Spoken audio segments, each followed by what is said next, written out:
안녕하세요. 연금 공식입니다. 여러분 요즘 뉴스 보셨나요? 2025년 한 해만 대기업 희망퇴직 규모가 전년 대비 2.3배 증가했습니다. 그런데 더 충격적인 건 많은 분들이 희망퇴직금 수령 방법을 잘못 선택해서 수천만 원을 날리고 있다는 겁니다.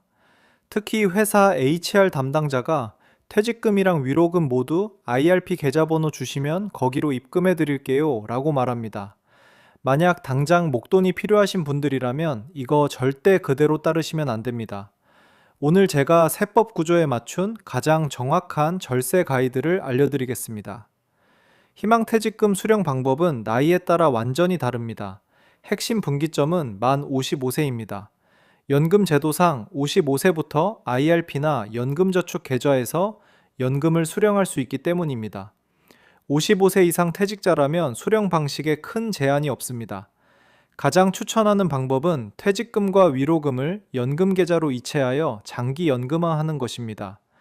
이렇게 10년간 연금으로 수령하면 내야 할 퇴직소득세의 70%만 내게 되어 30%가 감면되고 11년 차부터는 60%만 내어 40%가 감면되는 효과를 누릴 수 있습니다.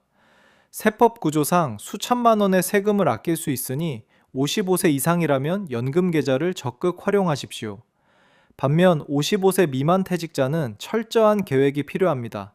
물론 배우자 소득이 충분하고 당장 목돈 쓸 일이 없다면 처음부터 위로금까지 모두 IRP에 넣어 과세 이연 혜택을 받는 것이 합리적입니다. 하지만 대출을 갚아야 하거나 자녀 학자금 등 당장 쓸 목돈이 필요하다면 이야기가 다릅니다. 흔히 55세 미만은 IRP에서 돈을 꺼낼 수 없다고 알고 계신 분들이 많습니다. 정확히 말씀드리면 법적으로 언제든 해지하여 인출하는 것은 가능합니다. 하지만 IRP는 부분 인출이 안 되기 때문에 일부 금액만 필요해도 계좌를 통째로 해지해야 합니다. 이때 이연했던 퇴직소득세를 한 번에 다 내야 하고 감면 혜택까지 전부 포기해야 하므로 사실상 꺼낼 수 없다고 보셔야 합니다. 그럼 55세 미만이면서 목돈이 필요한 경우 어떻게 해야 할까요? 정답은 분리수령 전략입니다. 먼저 법정 퇴직금과 회사에서 주는 명예퇴직금 성격의 위로금을 구분해야 합니다. 퇴직금이 300만 원 이하인 소액이 아니라면 55세 미만은 원칙적으로 퇴직금을 IRP 계좌로 지급받아야 합니다. 하지만 위로금은 다릅니다. 당장 돈이 필요하다면 위로금까지 한 번에 IRP로 받지 마십시오. 위로금은 일반 급여 계좌로 수령해서 세금을 먼저 떼고 그 실수령액으로 대출 상환이나 급한 생활비를 해결하시는 것이 안전합니다. 그렇게 급한 불을 끄고 돈이 남았다면 어떻게 할까요? 수령일로부터 60일 이내에 남은 금액을 IRP나 연금저축펀드로 이체하고 과세 이연 계좌 신고서를 제출하면 됩니다. 그러면 이체한 비율만큼 이미 원천징수된 세금을 다시 환급받을 수 있습니다. 단 여기서 매우 중요한 주의사항이 있습니다. 회사에서 지급한 위로금이 세무상 퇴직소득으로 처리되었는지 아니면 기타 소득으로 처리되었는지 원천징수 영수증을 반드시 확인하셔야 합니다.